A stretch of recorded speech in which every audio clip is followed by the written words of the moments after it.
हम लोग बात करेंगे बंधक संपत्ति का मोचन। और चूंकि पूर्वबंध और विक्रय इस पर बात हो चुकी है और उसी मुकदमे में अगर पक्षकार यानी बंधककर्ता ये मोचन का अधिकारी है तो भी आपने देखा कि मोचन वही न्याय निर्णीत हो सकता है। बंधकदार ने भले ही पूर्वबंध का बात प्रस्तुत किया है, बंधकदार ने भले ही विक्रय का बात प्रस्तुत किया है, लेकिन अगर उसमें भी बंधककर्ता मोचन चाहेगा तो उसे वही मिल जाएगा। लिखा हुआ था कि प्रारंभिक डिग्री पास होगी और प्रारंभिक डिग्री में ये बताया जाएगा कि बंधक पर क्या संदेह है और जो कुछ बंधक पर ड्यू हो रहा है अगर विद इन दैट पीरियड जो उन नियमों में दिया गया है, अगर बंधककर्ता यानी प्रतिवादी है, क्योंकि वे मुकदमे किसके द्वारा दायर किए जाएंगे? बंधकदार के द्वारा। बंधकदार वहां वादी होगा तो वहां लिखा हुआ है कि यदि प्रतिवादी बंधक की समस्त धनराशि और नियम 10 और 11 के अंतर्गत जो अन्य खर्चे न्याय निर्णीत किए जाएंगे वो सारे के सारे विद इन 6 मंथ या वो समय जिसे न्यायालय बढ़ा दे जमा कर देता है तो वो बंधक के मोचन का अधिकारी होगा। इस प्रकार का आदेश पूर्वबंध और विक्रय उनके वादों में भी प्रारंभिक डिग्री पारित करने के दौरान पास किया जाएगा और अगर वो जमा कर देता तो अंतिम डिग्री के अंतर्गत उसे अपनी बंधक संपत्ति का जो कब्जा है या बंधक संपत्ति में जो उसका मोचन का अधिकार है उसके मुताबिक बंधक को उन्मोचित करके बंधक संपत्ति उसके हवाले की जा सकती है। लेकिन वो इसके लिए इंतजार करे कि वो पूर्वबंध और विक्रय का वाद प्रस्तुत करें, तब वो ऐसा करें, तब उसे मोचन का अधिकार होने का कोई मतलब ये रह ही नहीं जाता। मान लीजिए वो लोग पूर्वबंध और विक्रय का बात ये लाई नहीं तो वो अपने मोचन के अधिकार का इस्तेमाल ये कर ही नहीं पाएगा। जैसा कि हमने चर्चा की थी कि हिंदू मैरिज एक्ट में वहां भी एलिमोनी ये विवाह के पक्षकारों को मिल सकती है और विवाह के पक्षकार यानी पत्नी और पति दोनों। एलिमोनी यानी भरण पोषण का खर्च धारा 24 पढ़ी थी हम लोगों ने, धारा 25 पढ़ी थी। धारा 24 में वाद के लंबित रहने के दौरान और धारा 25 में वाद के न्याय निर्णीत हो जाने के उपरांत भी जो भरण पोषण है वो पत्नी पति से प्राप्त कर सकती है। लेकिन वहां एक शब्द लिखे हुए कि इस अधिनियम के अंतर्गत यदि कोई कार्यवाही हुई ये चल रही है तभी धारा 24 और धारा 25 इनका इस्तेमाल हो सकता है और पत्नी को भरण पोषण की धनराशि प्राप्त हो सकती है। दूसरा वहां पति को भी प्राप्त हो सकती है। लेकिन व्यवहारिक रूप से पति ये पत्नी से भरण पोषण प्राप्त करे ऐसा अभी 26 साल की वकालत में हमने तो देखा नहीं।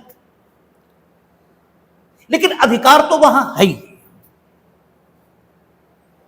लेकिन पत्नी सामान्यतः भरण पोषण प्राप्त करती है पति से। सेक्शन 24 और 25 हिंदू मैरिज एक्ट में। लेकिन वहां भी जो शर्त लगी है वो तो ये है कि जब इस अधिनियम के अंतर्गत कोई कार्यवाही चल रही हो। इसका मतलब यह हुआ कि अगर इस अधिनियम के अंतर्गत पत्नी ने कार्यवाही नहीं की है, जो कि कोई जरूरी नहीं, जो हिंदुस्तान का सोशल सेटअप है वो राहुल गांधी की मानसिकता से नहीं चलता। जैसे वो बता रहे थे ना कि आपको इंडिविजुअल एंटिटी ये अनुभव करना चाहिए, किसी की पत्नी किसी की बहन इस रूप में अपने को नहीं मानना चाहिए। तो ठीक है, इंडिविजुअल एंटिटी मानना चाहिए, इसमें कोई बुरी बात नहीं है, मानना ही चाहिए, बुरी बात नहीं, ये अच्छी बात है, मानना ही चाहिए।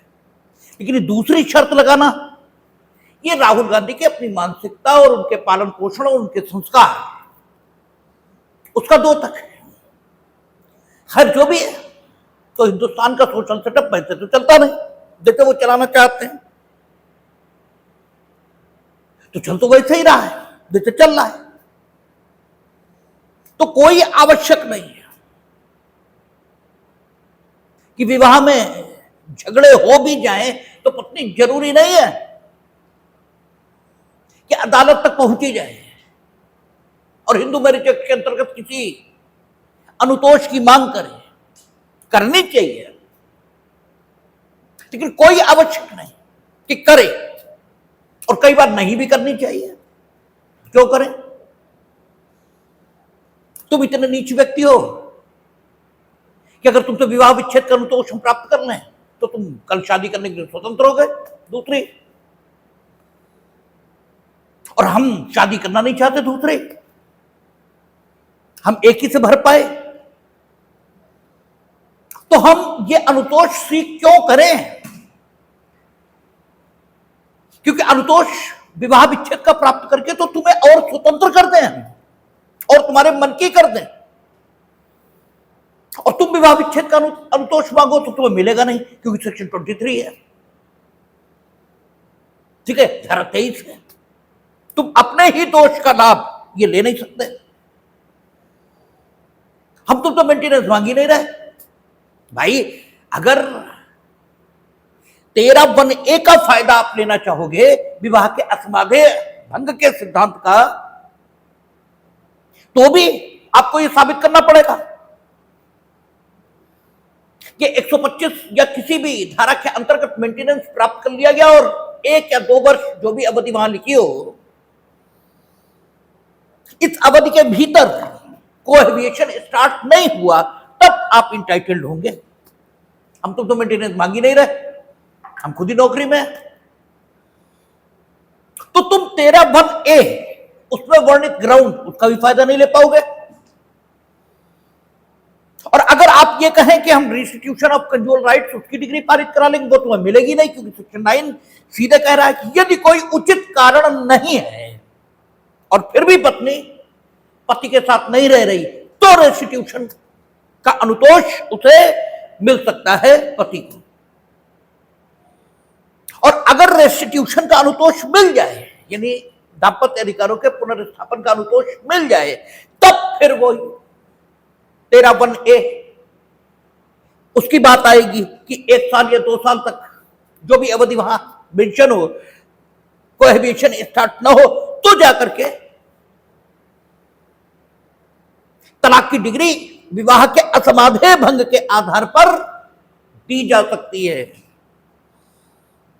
और बाकी 9 ग्राउंड जो धारा 13 में वो हैं दोनों को जरूर, लेकिन जो दोषी पक्षकार है उसे वो ग्राउंड उपलब्ध नहीं रहेंगे, दूसरे को उपलब्ध रहेंगे, क्योंकि वो दोषिता के सिद्धांत के आधार पे है। और जहां तक शेष 4 ग्राउंड का सवाल है, वो तो स्पेसिफिकली पत्नी को ही हासिल है, पति को हासिल ही नहीं है। तो कुल मिलाकर जो सिचुएशन है उसमें यह भी हो सकता है कि हम जानबूझकर आपसे विवाह विच्छेद का अनुतोष नहीं मांग रहे, लेकिन मेंटेनेंस हमें चाहिए। अब आप कहेंगे नौकरी है तो मिलेगा कैसे? तो आपको बताया गया कि पत्नी को मेंटेन करना पति की जिम्मेदारी है, और उस लेवल पर मेंटेन करना जिम्मेदारी है जिस स्टेटस को आप इंजॉय कर रहे हैं। और अगर उस स्टेटस को इंजॉय करने लायक तनख्वाह मेरी नहीं है, तो आप फिर भी मेंटेनेंस के दायी हैं। लेकिन अगर सिर्फ धारा 24 और 25 हो तो मेंटेनेंस मिलेगा कैसे? क्योंकि वहां तो यह लिखा है कि इस अधिनियम के अंतर्गत कार्यवाही अगर लंबित है तो 24 और 25 की बात हो सकती है। उस अधिनियम के अंतर्गत अनुतोष या तो जुडिशियल सेपरेशन मिलेगा, जो हम ले नहीं रहे, या डाइवोर्स मिलेगा वो हम ले नहीं रहे, दाम्पत्य अधिकारों का प्रतिस्थापन मिलेगा वो हम ले नहीं रहे, विवाह को शून्य घोषित कराया जाएगा वो है नहीं, विवाह को शून्य करनी घोषित कराया जाएगा, सॉरी शून्य करनी विवाह को शून्य घोषित कराया जाएगा वो भी है नहीं। तो वहां हम अनुतोष मांगेंगे कौन सा? तो हम तो कोई अनुतोष मांग ही नहीं रहे। तो हिंदू विवाह अधिनियम में प्रावधान होते हुए भी इस महिला के लिए मेंटेनेंस प्राप्त करना असंभव हो जाएगा,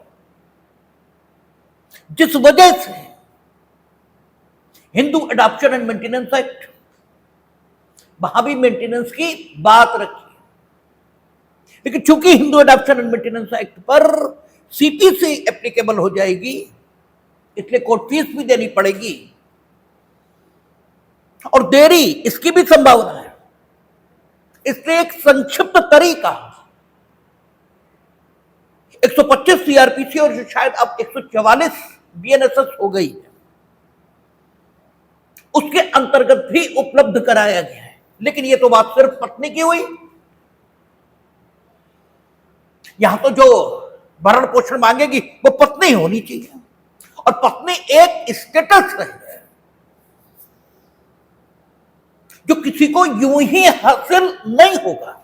ये तभी हासिल होगा जब कानून इस हैसियत को, इस स्टेटस को दे रहा है, और कानून इस स्टेटस को आपको तभी देगा जब कानून की जो जरूरतें हैं वो पूरी हो गई हो। यानी आपका विधि मान्य विवाह,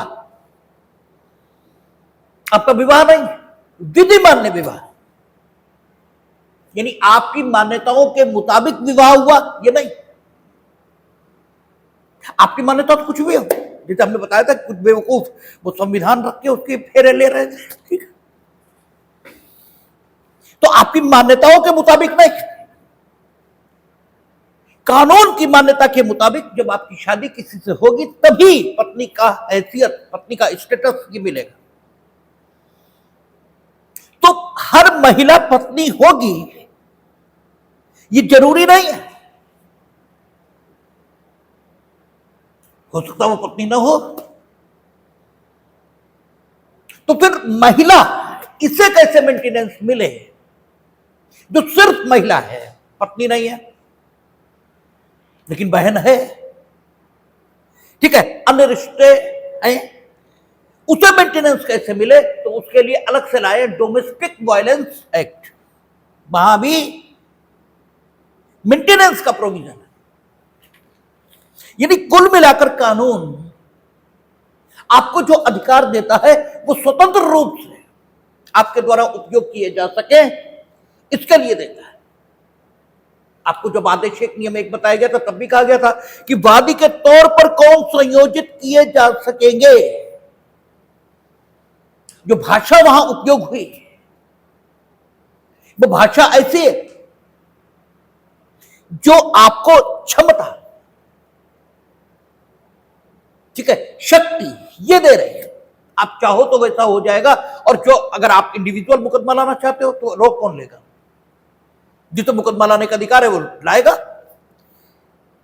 ये अलग बात है कि आप भी ले आओगे तो 151 की शक्तियों का इस्तेमाल करके सिविल कोर्ट सबको एक साथ ही सुनना शुरू कर देगा। आपको ये भी बताया गया कि आपका समेकन में मुकदमों का किया जा सकता है और एक साथ सुने जा सकते हैं अगर विधीय तथ्य के वही प्रश्न, लेकिन मुकदमा लाने से किसी को नहीं रोका जा सकता जिसे बाध कारण उपलब्ध है। तो ठीक यही बात यहां है, ठीक है। विक्रय और पुरोबंध, इन मुकदमों में जो प्रारंभिक डिग्री पास होगी उस प्रारंभिक डिग्री में बंधकर्ता को यह हक रहेगा, और प्रारंभिक डिग्री उसका निर्देश यह भी देगी कि बंधकर्ता स्वयं सारा पैसा जमा करे जो उससे शोध है, किसे? बंधकदार, और मोचन की डिग्री प्राप्त कर ले। वहां प्रतिवादी ऐसी डिग्री प्राप्त कर सकता है, ये हम लोग पढ़कर। लेकिन चूंकि मोचन अधिकार है बंधकर्ता का, तो उसे अपने अधिकार के इंजॉयमेंट के लिए मुकदमा लाने का हक ये मिलना ही चाहिए, और इस हक को उसे देने के लिए आदेश 29 नियम 7 इसकी रचना हुई और यहां मोचन के अधिकार के एंजॉयमेंट के लिए वो मुकदमा ला सकता है और शर्तें फिर वही होंगी। इसलिए उन शर्तों को दोहराने से कोई लाभ होना नहीं। फिर वही लिखा होगा कि यदि वादी सफल हो जाता है, क्योंकि आप मोचन का मुकदमा ले आए तो कुछ जरूरी नहीं कि आप सफल हो जाएंगे और यह भी जरूरी नहीं है कि आप असफल ही हो जाएंगे। दोनों बातों में से कुछ भी जरूरी नहीं। इसलिए शब्द प्रयोग ऐसे होना चाहिए जो एकदम एक्यूरेट हो। जब तक एक्यूरेट शब्द का प्रयोग नहीं होता, हालांकि एक्यूरेट शब्द का प्रयोग कर पाना बड़ा कठिन है। अक्सर तो जो हम बोलते हैं वो गलत ही होता है। ठीक है, जब आप बोलते हैं कि जब हम बच्चे थे, अगर आप बच्चे थे, ठीक है, तो जो थे उसमें कोई परिवर्तन संभव नहीं है। ठीक है, तो आप आज भी बच्चे ही होने चाहिए। और अगर आप बच्चे थे तो आपको यह बात याद कैसे है? इसका मतलब आप बच्चे नहीं थे, आपका शरीर बच्चा था। ठीक है, आप बच्चे नहीं थे, आप तो उतने ही बड़े थे जितने आज हैं। ना आप बड़े हुए ना आप छोटे हुए। ठीक है, आप कहते हैं जब हम जवान थे, आप जवान नहीं थे, आपका शरीर जवान था। ठीक है, भ्रम इससे उत्पन्न हो रहा है कि आपने खुद को और शरीर को एक मान रखा है। भ्रम इससे उत्पन्न हो रहा है। कहें तो आप ये एक्यूरेट तो ये होगा कि जब हम जवानी में थे, जब हम बचपन में थे। ठीक है, कहना तो आपको ऐसे चाहिए, क्योंकि यही सबसे एक्यूरेट शब्द है, सबसे ठीक शब्द यही है। आप कभी भी न जवानी में थे, न बुढ़ापे में थे, न बचपन में थे, आप कभी थे ही नहीं। आप तो इतने ही बड़े थे, ऐसे ही थे, इसमें कभी कोई परिवर्तन हुआ ही नहीं और कभी कोई परिवर्तन होगा भी नहीं। आप जैसे थे वैसे के वैसे ही आज भी। ठीक है, लेकिन बोलने का एक तरीका होता है जिसमें गलत भी सही लगता है। ठीक है, तो आप क्या करेंगे कि यदि वादी सफल हो जाता है, सबसे ठीक शब्द यही हो सकता है इस सिचुएशन के लिए। तो वो यहां भी लिखा है कि यदि वादी सफल हो जाता है, यानी मोचन का वादला है और वादी सफल हो गया, इसका मतलब सफल कौन हुआ? बंधक करता। और सफल हो गया किस काम में? इसमें कि वो ये साबित कर सका कि विधिमान ने बंधक है और बंधक धन वो चुकाने को तैयार है। ठीक है, आप फालतू मुकदमा दायर कर सकते हैं, तैयारी आपकी कोई नहीं है और मुकदमा आपने दायर कर दिया इसलिए कि वो लोग पुरोबंध और विक्रय न करा। तो यदि वादी सफल होता है, सारी चीजें हो गई, ठीक प्रकार से जांच हो गई है और आप सफल हो गए, तो फिर जरूरी है कि उस सारी रकम की संगणना हो जो आपको देनी, तो उसमें बंधक धन, उस पर ब्याज और साथ ही अन्य खर्चे। जब हम लोग टीपीएम बंधक पढ़ते हैं तो देखेंगे, मां भी कहता है, मेरे ख्याल है धारा होनी चाहिए 71, 72, वहां पे कहीं 73, 74 भी हो सकती है, कि वे खर्चे बंधकदार को मिलेंगे जो उसने बंधक प्रतिभूति की रक्षा में, ठीक है, इसलिए किए हैं। नहीं तो बंधक प्रतिभूति सरकारी देय के बकाया हो जाने के कारण उसके पास नहीं चली जाएगी, तो मजबूरी है उसकी, देगा ही देगा। आपका मकान हमारे पास बंधक है, बिजली बिल आप जमा ही नहीं कर रहे,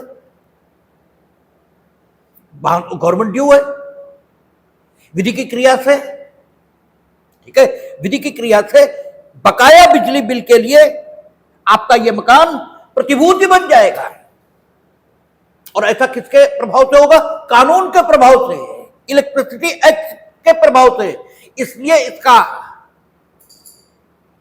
जो स्थिति है, क्या मान लिया जाएगा कि बिजली का बिल इस मकान पर भार है, और इस भार का प्रवर्तन वैसे ही करा सकेंगे जैसे सादा बंधक का कराया जाता है।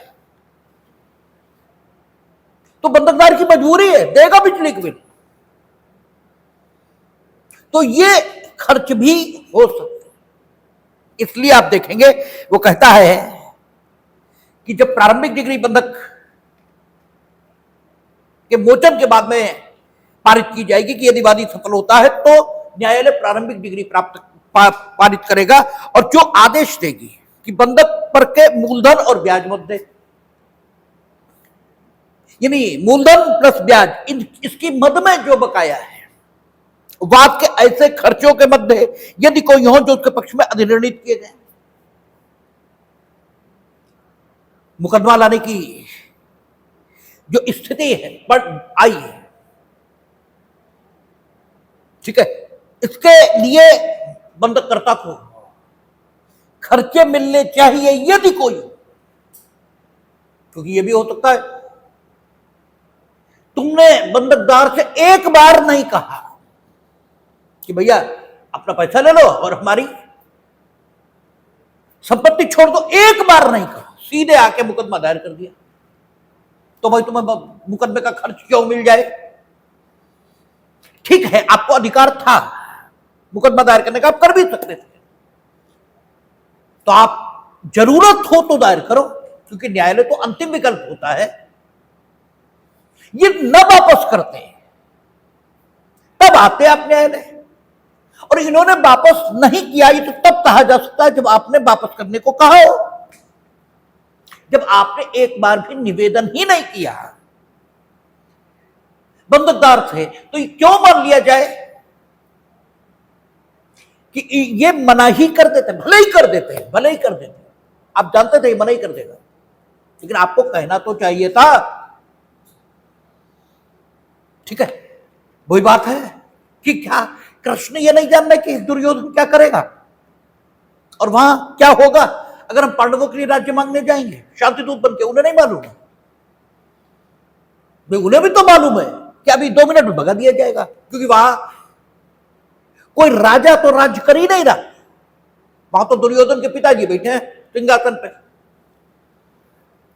जिन्हें दुर्योधन के पिताजी होने के अतिरिक्त हमारा कोई और कर्तव्य भी है ये ध्यान ही नहीं है। तो वहां तो एकदम तय है कि बात नकार दी जाएगी, लेकिन फिर भी अपना हक मांगो तो सीधे युद्ध में चले जाओगे तो कल को कोई कहेगा कि भाई तुम मांग के तो देखते, क्या पता दे ही देते, और न देते तो दुर्योधन के पिताजी भीष्म वहां बैठे हुए थे, उनके गुरु बैठे हुए थे, हो सकता वो दिलवा देते, पंचायत हो जाती। तुम कहते तो इस बात का निर्णय कैसे होता कि ये महामना अपनी अपनी प्रतिष्ठा और ख्याति के लिए चुप बैठे रहेंगे, ये कुछ नहीं करेंगे, ये कैसे तय होता? तो आप कम से कम कहिए तो, और एक बार कहेंगे तब फिर जो स्वरूप सामने आएगा उसके अकॉर्डिंग सारी चीजें तय होगी। तो सवाल यह है कि यदि कोई खर्च हो तो आपको दिलाया जाएगा। सेक्शन 35 नो डाउट कहता है कि वाद के खर्चे मिलेंगे, वादी को मिलने ही चाहिए, लेकिन वाद के खर्चे वादी को उस दशा में नहीं भी मिलने चाहिए जहां वादी अपनी इच्छा से ही मुकदमा ले आया हो। तो भाई तुम जानो, तुम्हारा काम जाने। अगर तुम्हारी नाक इतनी ऊंची है कि तुम किसी से कहोगे ही नहीं, सीधे तुम मुकदमा ही लाओगे और अदालत की प्रक्रिया का इस्तेमाल करोगे, ठीक है, अदालत की प्रक्रिया का इस्तेमाल करने का आपको अधिकार था, आपने किया, तो अपने नाक और अधिकार की रक्षा के लिए फिर रुपए भी तो खर्च करो। तो सेक्शन 35 का खर्च आपको क्यों मिल जाए? इसीलिए उसने लिखा कि वाद के ऐसे खर्चों के मध्य यदि कोई हो जो उसके पक्ष में अधिनिर्णित किए गए हो, पहली बात ये हो सकता है बात के कोई खर्चे ही ना हो, लेकिन यदि कोई हो पाऊ पर सूट आप ले आए, कोर्ट फीस तो पड़ी नहीं, ठीक है, कोर्ट फीस तो पड़ी नहीं, क्योंकि जब निर्धनता की गणना की जाएगी तो वाद की जो विषय वस्तु है और जो डिग्री में निष्पादन योग्य संपत्ति है उसे छोड़कर गणना की जाएगी, ठीक है, तो इसकी गणना तो होनी नहीं थी, तो हो सकता कोई खर्चे हो ही ना। लेकिन यदि कोई हो तो भी क्या होगा, उसके पक्ष में अधिनिर्णित किए गए हों तब दिलवाए जाएंगे। बात के खर्चे हैं लेकिन तुम्हारे पक्ष में अधिनिर्णित नहीं है, क्योंकि तुम खुद ही अपनी बदतमीजी मुकदमा ले आए, तुमने एक बार कहा ही नहीं बंदकदार से, तो होते रहे खर्च तुम्हारे पक्ष में अधिनिर्णित तो नहीं है। तो इसलिए ये सारे शब्द लिखे हुए हैं। कहता अपनी बंधक प्रतिभूति की बाबत उस तारीख तक उसके द्वारा उचित रूप से उपगत अन्य खर्चों, प्रभारों और व्ययों मध्य उन पर ब्याज सहित उसकी जो बंधक संपत्ति है उन पर उचित रूप से उपगत। कानून में ये शब्द बड़े ध्यान रखने योग्य होते हैं, उचित रूप से उपगत। इसका मतलब ये नहीं कि बंधकदार तुमने प्लास्टिक पेंट करवा डाला, एक हमारा मकान बंधक था, कोई जरूरत नहीं थी, तुम्हारे लड़के की शादी थी, तुमने उसमें प्लास्टिक पेंट करवा डाला। बात मैं बता रहा हूं साहब कि प्लास्टिक पेंट के पैसे भी इनसे दिलवा दो, काय दिलवा दे, ये उचित रूप से उपगत व्यय नहीं है, ठीक है। आप उचित रूप से जो कुछ उपगत करेंगे तुम कुछ भी कर डालो तो इससे क्या फर्क पड़ता है, क्यों दिलवा दे। तो जो उचित रूप से उपगत व्यय है वे खर्च प्लस उन पर ब्याज, ठीक है, ये प्रारंभिक डिग्री घोषित करेगी। ये चीजें हैं, ठीक है, इतने चीजें हैं जो पिछली जो स्थितियां थी, जो पिछले नियम थे उन्हीं की तरह है। विद इन 6 मंथ अगर बंधककर्ता जमा कर देता है या उस समय के भीतर जमा कर देता है जो न्यायालय द्वारा समय समय पर बढ़ाया जाए, तब क्या करेगा, न्यायालय में जमा कर देता तो प्रतिवादी वादी को उस व्यक्ति को जिसे वादी नियुक्त करे बंधक संपत्ति संबंधी वे सभी दस्तावेज जो उसके कब्जे या शक्ति में है परिदत्त कर दे, और यदि उससे ऐसी अपेक्षा की जाए तो वह उस बंधक से और वादी द्वारा या उससे व्युत्पन्न अधिकार के अधीन दावा करने वाले किसी भी व्यक्ति द्वारा या जहां प्रतिवादी व्युत्पन्न हक के आधार पर दावा करता है वहां उन द्वारा जिनसे व्युत्पन्न अधिकार के अधीन वह दावा करता है सृष्ट बंधक और सभी विलंगमों से मुक्त करके वह संपत्तिवादी को उसके खर्च पर प्रति अंतरित कर दे, और यदि आवश्यक हो तो वादी का कब्जा भी इस संपत्ति पर करा दे। यानी प्रारंभिक डिग्री ये निर्देश देगी कि ये खर्चे हैं। अगर विद इन 6 मंथ बंधककर्ता जमा कर दे तो बंधकदार के लिए निर्देश होगा प्रारंभिक डिग्री में कि वो क्या करे,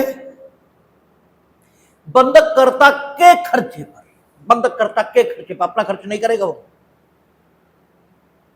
संपत्ति को प्रति अंतरित कर दे बंधककर्ता के पक्ष में, प्रति अंतरित कर दे।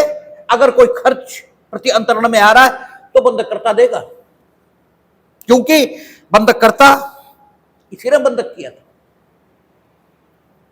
तो जो बंधककर्ता ने बंधक किया तो प्रत्यंतरण के खर्च बंधकदार क्यों देगा, ये तो आपकी स्थिति थी।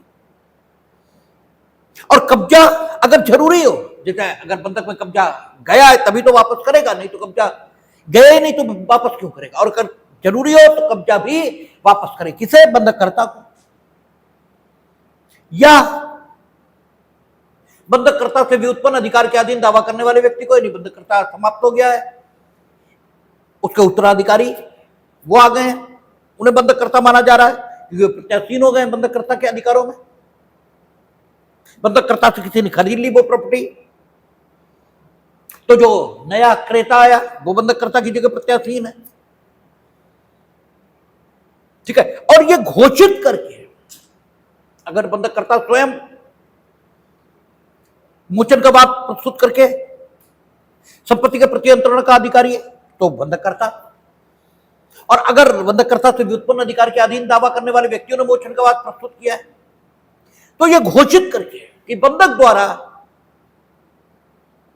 जो संपत्ति पर विल्लंघन सृष्ट हुए थे, जब ये ट्रांसफर ऑफ प्रॉपर्टी एक्ट आपको पढ़ाया था तब विल्लंघन इस शब्द को हमने बताया था। इनकम्बरेंस अंग्रेजी में कहते हैं कि विल्लंघन का क्या मतलब हुआ, तो आपने कहा था कि विल्लंघन का मतलब यह होता है कि किसी भी प्रकार की कोई बाध्यता, किसी भी प्रकार की कोई बाध्यता, बाध्यता मीनिंग देयर बाय ऑब्लिगेशन अंग्रेजी में बोलते हैं। ये तो हम कई बार कह चुके हैं कि आप लोग कहा करते हैं कि साहब जो है हिंदी समझ में नहीं आती, आपको अंग्रेजी भी समझ में नहीं आती। अंग्रेजी बोला जाए वो भी समझ में नहीं आएगा क्योंकि कानून समझ में नहीं आता। बेसिक बात यह है, और ये आप मानना नहीं चाहते क्योंकि इसे मानते ही बेइज्जती होती है। ये कैसे मान ले कानून समझ में नहीं आता, और तक टेक्निकल चीज है वो समझ में नहीं आएगी जब तक समझाया न जाए। तो आपको बताया गया था विल्लंघन, विल्लंघन का मतलब हुआ किसी प्रकार का कोई ऑब्लिगेशन, किसी प्रकार की कोई बाध्यता, चाहे हम ऑब्लिगेशन कहें तो भी समझ में नहीं आएगा, बाध्यता कहें तो भी समझ में नहीं आएगा जब तक बताया न जाए। तो बाध्यता का मतलब यह हुआ कि आप किसी संपत्ति के संबंध में कुछ करने को बाध्य हैं, इसलिए कहा जाएगा कि इस संपत्ति, इस पर, इसके संबंध में बाध्यता का बोझ आप पर है, इस संपत्ति पर नहीं। ठीक है, दैनिक जीवन में आप पर बाध्यता का बोझ है, ये कब कहा जाए? जब आप कुछ करने को बाध्य होंगे तभी तो आप पर बाध्यता का बोझ है। जब आप कुछ करने को विवश है ही नहीं तो आप पर बाध्यता का बोझ क्या है? ठीक यही स्थिति संपत्ति के संबंध में है। जब संपत्ति किसी व्यक्ति के किसी अधिकार के लिए कुछ करने को बाध्य है, चूंकि संपत्ति कर्ता नहीं हो सकती, वो व्यक्ति नहीं है, इसलिए इन शब्दों का सिर्फ इस्तेमाल हम कर रहे हैं। इनके भाव को समझना चाहिए कि जब संपत्ति किसी के लिए कुछ करने को बाध्य है, अर्थात संपत्ति का उपयोग किसी व्यक्ति के किसी अधिकार की संतुष्टि के लिए हो सकता है कानून के मुताबिक, तब यह कहा जाएगा कि उस संपत्ति पर बाध्यता का बोझ है, क्योंकि उस संपत्ति पर ऑब्लिगेशन इंपोज्ड है, क्योंकि वो संपत्ति किसी के किसी अधिकार की संतुष्टि के लिए उपयोग की जा सकती है। और संपत्तियों पर जो बाध्यता के बोझ होते हैं, अर्थात संपत्तियां किसी के किसी अधिकार की संतुष्टि के लिए जो उपयोग की जाती हैं, उन अधिकारों की प्रकृति, ठीक है, अनेक प्रकार की हो सकती है। अर्थात संपत्ति किसी के ऋण वसूली के अधिकार के लिए उपयोग की जा सकती है। संपत्ति किसी कानून द्वारा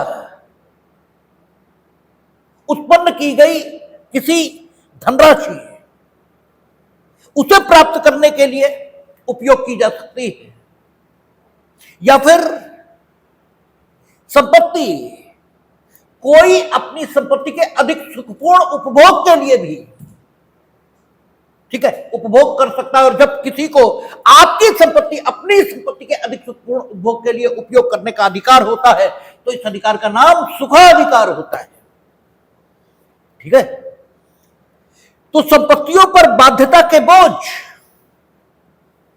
अनेकों प्रकार के हो सकते हैं। 3 हमें याद आए तो 3 हमने बता दिए, अन्य याद आएंगे तो ठीक है, विषय के क्रम में निकलते रहते हैं।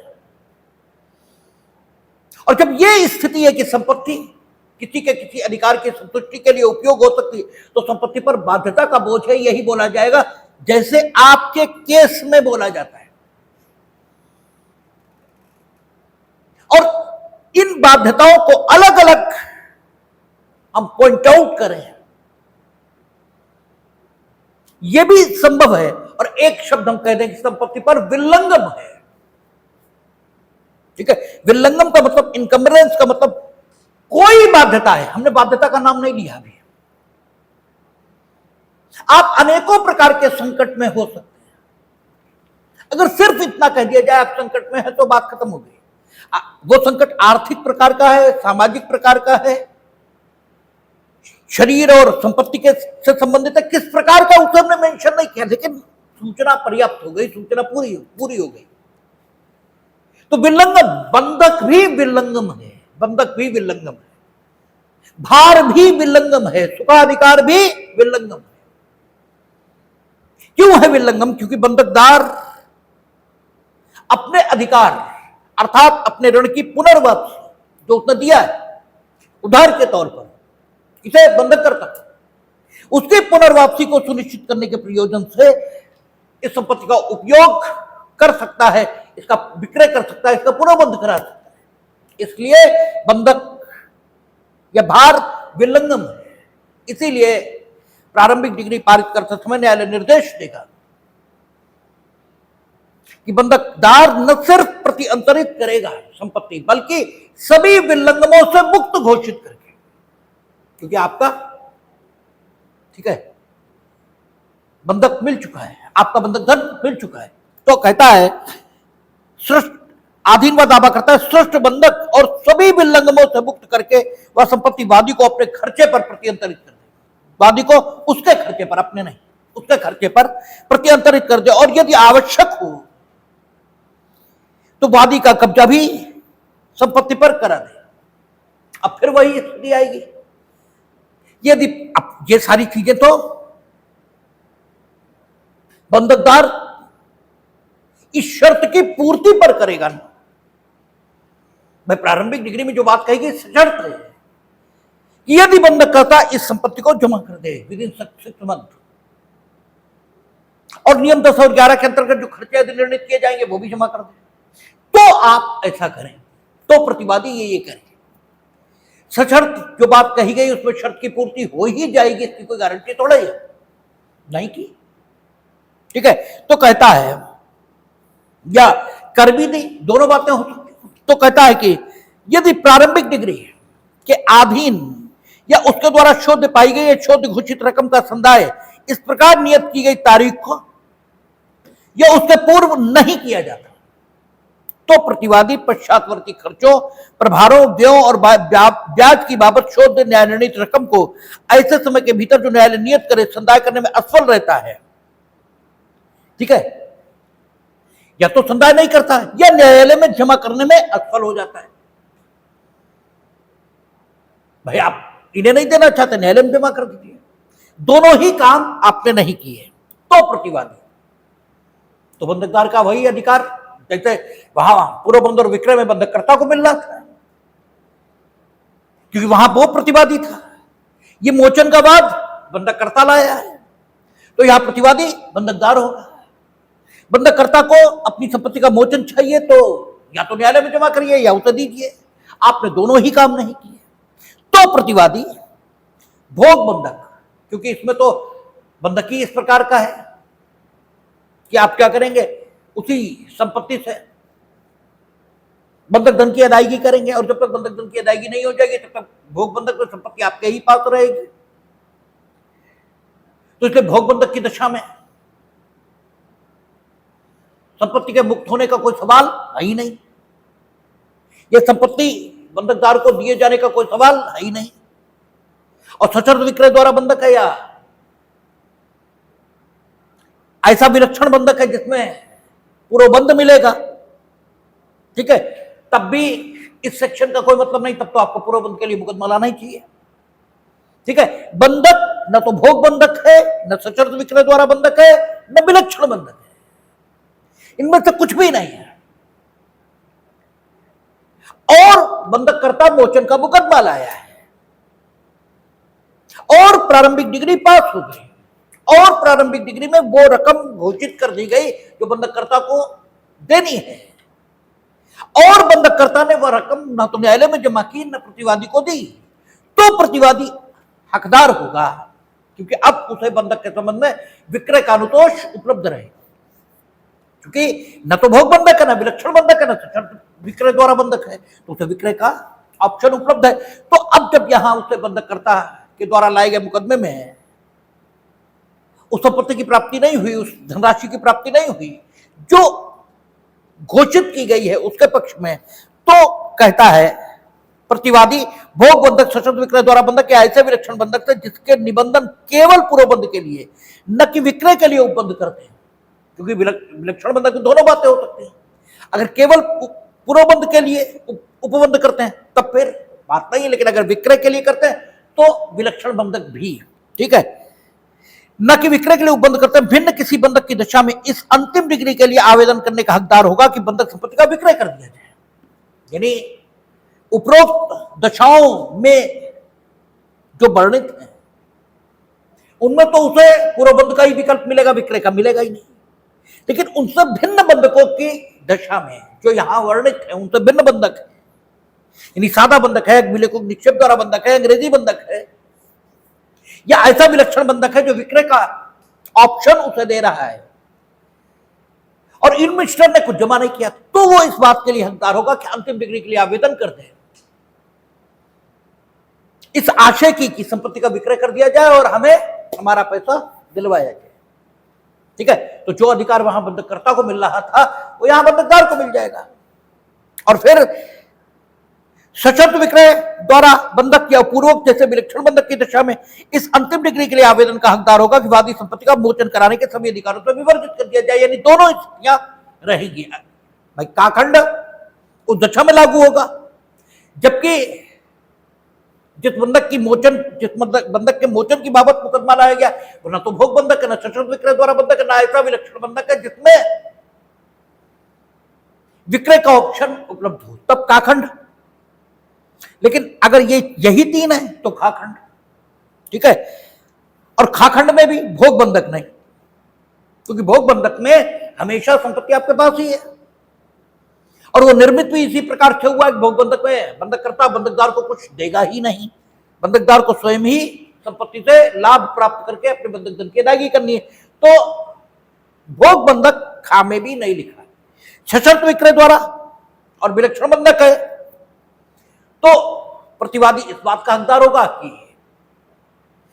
इनके लिए पूर्वबंध की डिग्री पास कर दी जाए क्योंकि इन्होंने पैसा दिया नहीं, और मोचन के बाद लाने का अधिकार आपको तभी मिलेगा जबकि बंधक धन शोध्य हो गया हो, उससे पहले मिलेगा नहीं।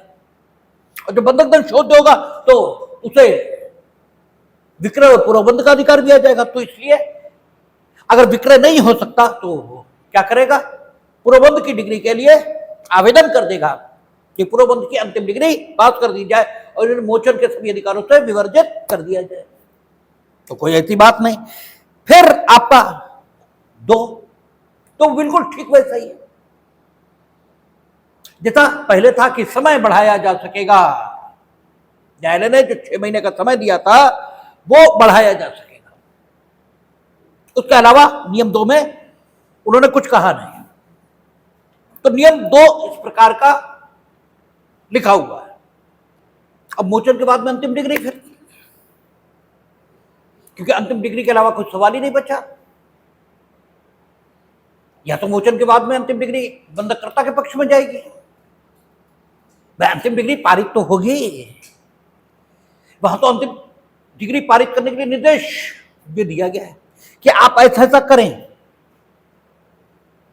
ठीक है, अंतिम डिग्री पारित करने के लिए कोई निर्देश नहीं दिया गया क्योंकि न्यायालय देने की जरूरत ही नहीं। निर्देश न्यायालय देगा इसका मतलब अंतिम डिग्री तो कोई और पारित करेगा, इससे तो अर्थ ऐसे निकल आएगा। तो अंतिम डिग्री तो न्यायालय को ही पारित करनी है। लेकिन फिलहाल उसने जो इंस्ट्रक्शन दिए वो दोनों के संबंध में थे। या तो बंधककर्ता को वो करना था, वो सारे पैसे जमा कर, तब बंधकदार के संबंध में निर्देश था कि आप उसके खर्चे पर प्रतिअंतरित कर दें, या तो उसे करें या वो जिस आदमी को बताए उसे करें। और अगर बंधककर्ता स्वयं मोचन का बाद लाया है या उससे भी उत्पन्न अधिकार के अधीन दावा करने वाले व्यक्ति ये मोचन का बाद लाए, तो जिसने बंधक सृष्ट किया था उस बंधक द्वारा जितने विलंगम बंधक संपत्ति पर सृष्ट हुए वे सब समाप्त हो गए हैं और बंधककर्ता के खर्च पर उसे प्रतिअंतरित करें, और जरूरी हो तो कब्जा भी नहीं। ये निर्देश दिया गया था बंधकदार को, और यह निर्देश सशर्त था, कुछ बंधककर्ता को भी करना था। तब बंधकदार के लिए निर्देश था। और अगर नहीं करते तो बंधकदार के अधिकारों का वर्णन प्रारंभिक डिग्री में मिल रहा था कि अगर ऐसा बंधक है जिसमें विक्रय का विकल्प उपलब्ध ही नहीं है तो पूर्वबंध और ठीक है पूर्वबंध का, और अगर विक्रय का विकल्प उपलब्ध है तो विक्रय, इसके लिए आवेदन कर ले, यह अधिकार उसका था। तो जो भी दशा है बंधककर्ता ने न्यायालय के अधिकारों का, न्यायालय के आदेशों का पालन कर दिया या नहीं किया, जो भी स्थिति बनी है उस स्थिति के लिए दोनों ने अपने अपने कर्तव्यों का पालन कर दिया जो प्रारंभिक डिग्री में वर्णित थे। उन्होंने पैसा दे दिया, उन्होंने सारी चीजें दे दी, तो भी अंतिम डिग्री तो पास होगी, इस आशय की घोषणा तो होगी निश्चायक तौर पर। क्या अब इस बात में जहां तक पक्षकारों का संबंध है वहां तक किसी भी प्रश्न का अवधारण शेष नहीं है, और जब यह घोषणा होगी तभी अंतिम डिग्री है, क्योंकि डिग्री की डेफिनेशन यही है कि डिग्री न्यायालय का न्याय निर्णय है जो बाद में के सभी यकीनी प्रश्नों का जहां तक पक्षकारों का संबंध है उस वाद के निश्चायक तौर पर अवधारण करती है। जब ये एक प्रश्न का उदाहरण करती है तब इसे प्रारंभिक डिग्री कहा जाता है, और जब ये सभी प्रश्नों का उदाहरण कर देती है तो इसे अंतिम डिग्री कहा जाता है। पहले एक प्रश्न का उदाहरण हुआ था कि क्या वो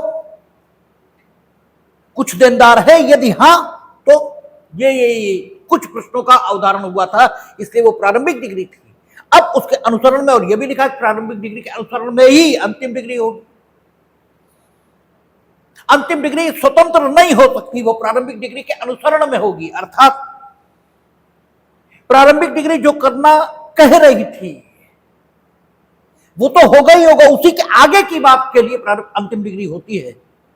इसीलिए कहा था कि अगर प्रारंभिक डिग्री की अपील आप नहीं करेंगे तो अंतिम डिग्री इसकी अपील करने में, क्योंकि प्रत्येक डिग्री अपील योग्य है इसलिए आप अंतिम की भी कर सकते हैं, मत करिए प्रारंभिक।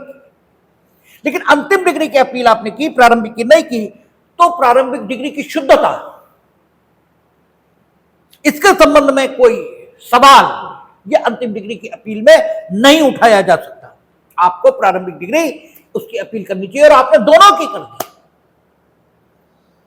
और प्रारंभिक डिग्री बदल दी गई है, अंतिम डिग्री नहीं बदली गई, प्रारंभिक बदल गई। तो जो बदली प्रारंभिक डिग्री है उसके अकॉर्डिंगली अंतिम डिग्री पारित होगी, क्योंकि प्रारंभिक डिग्री उसी के अकॉर्डिंग अंतिम डिग्री हो सकती है। अंतिम डिग्री का कोई स्वतंत्र अस्तित्व ये हो ही नहीं सकता, ये आपको बताया गया। तो यहां अब अंतिम डिग्री कहता है मोचन के बाद कहता जहां बंधक संपत्ति के मोचन कराने के सभी अधिकारों से वादी को वर्जित करने वाली अंतिम डिग्री पारित किए जाने के पूर्व, यानी फिर वही स्थिति आ रही है कि कैसे भी बंधककर्ता के पास बंधक संपत्ति पहुंच जाए, कैसे भी पहुंच जाए, उसकी संपत्ति जाए नहीं। इसलिए अंतिम डिग्री के लिए आवेदन हो गया, सारी चीजें हो गई, उसने अभी तक कुछ नहीं किया, न 6 महीने में रकम जमा की, न कोई समय बढ़वाया, और अगर समय बढ़वाया भी तो उसमें कुछ जमा नहीं किया। इसके बाद भी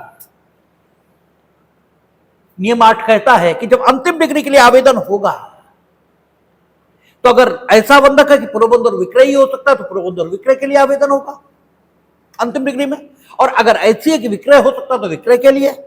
तो दोनों दशाओं के लिए कह रहा है कि जहां बंधक संपत्ति के मोचन कराने के सभी अधिकारों से वादी को वर्जित कराने वाली अंतिम डिग्री पारित किए जाने के पूर्व या इस नियम के उपनियम 3 के अधीन पारित अंतिम डिग्री के अनुसरण में किए गए विक्रय के पुष्ट किए जाने के पूर्व वादी नियम 7 के उपनियम 1 के अधीन अपने द्वारा शोध सभी रकमें न्यायालय में जमा कर देता है, वहां न्यायालय अंतिम डिग्री या यदि ऐसी डिग्री पारित कर दी गई है तो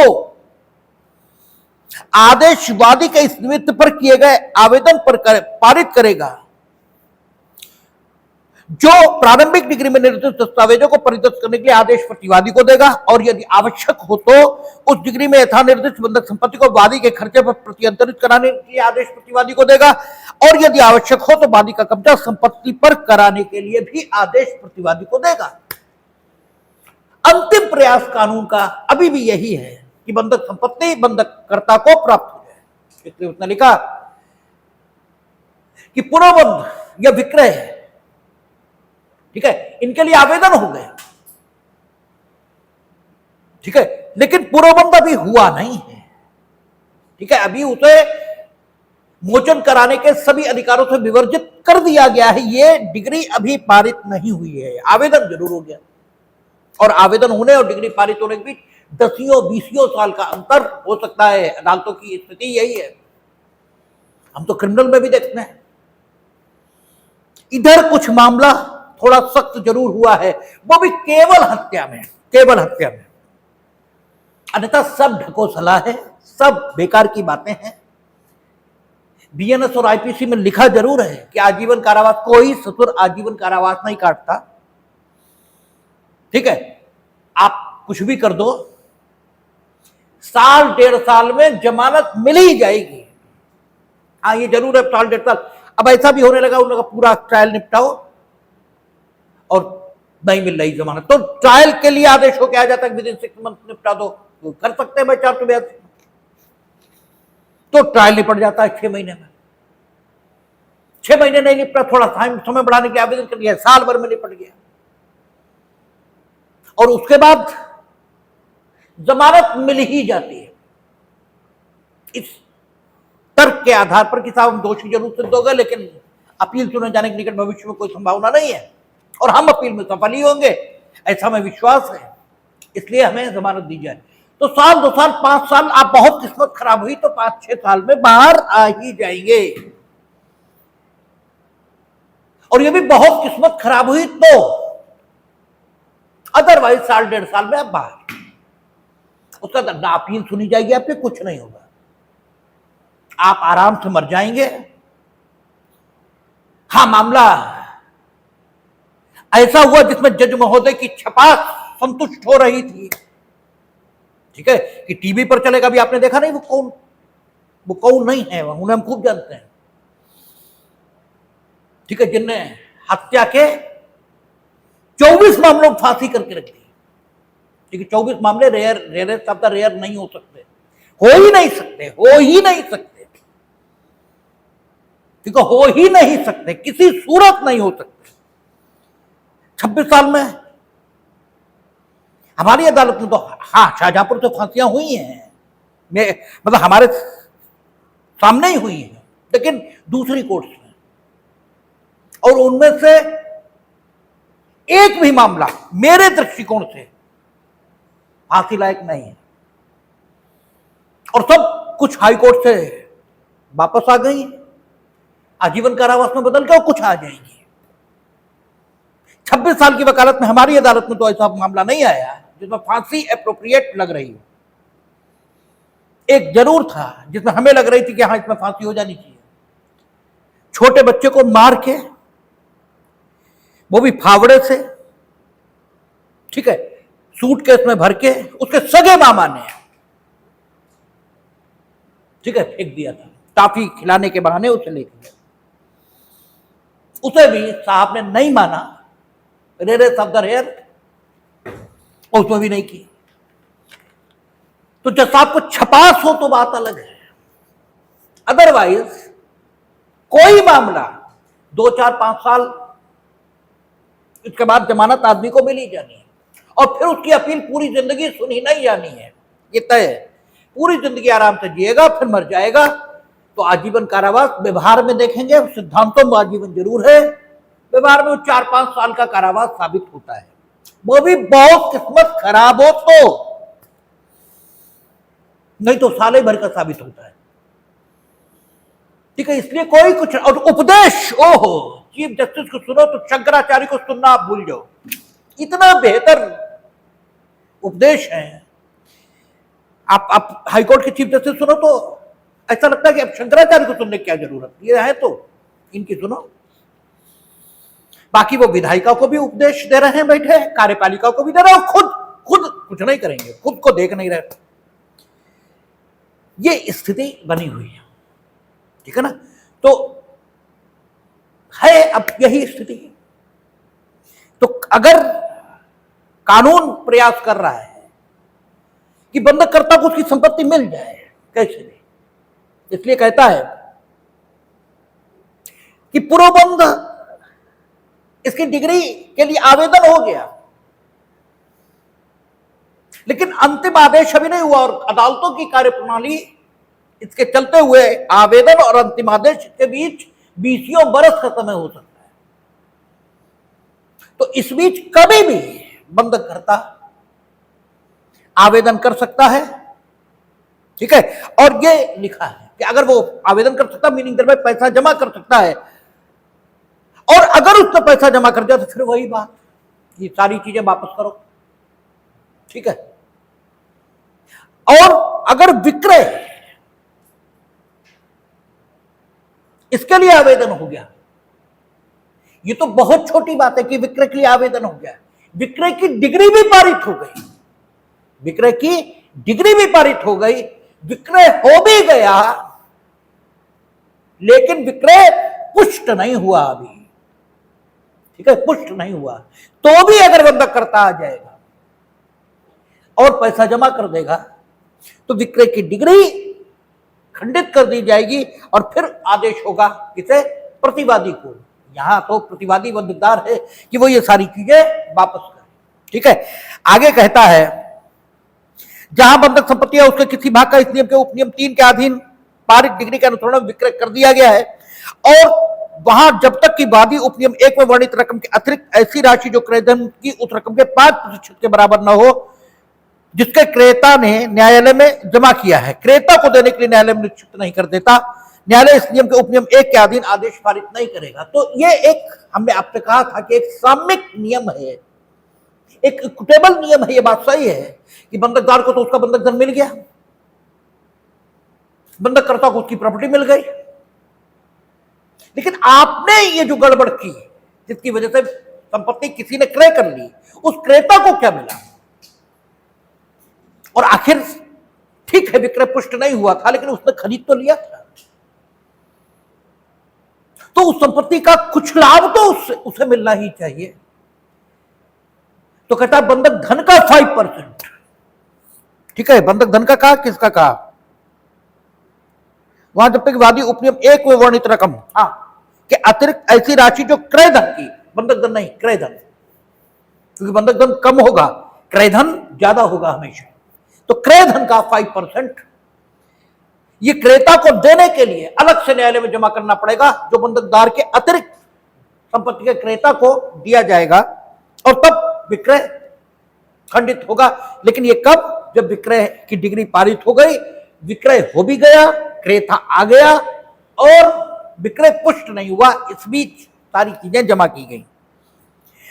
जहां ऐसा निक्षेप कर दिया गया है, वहां क्रेता क्रय धन की उस रकम के जो उसने न्यायालय में जमा की थी 5% के बराबर राशि के सहित उस रकम के प्रतिसंदाय के आदेश का हकदार होगा, ठीक है। न्यायालय कहेगा 5% और जमा करो, तो 5% जमा तो क्रेता के लिए ही हुई है, क्रेता उसमें पार्टी नहीं है, क्रेता उस पक्षकार थोड़े है, तो क्रेता, और डिग्री, अंतिम डिग्री पारित हो रही है, डिग्री का लाभ किसे मिलेगा, पक्षकारों को।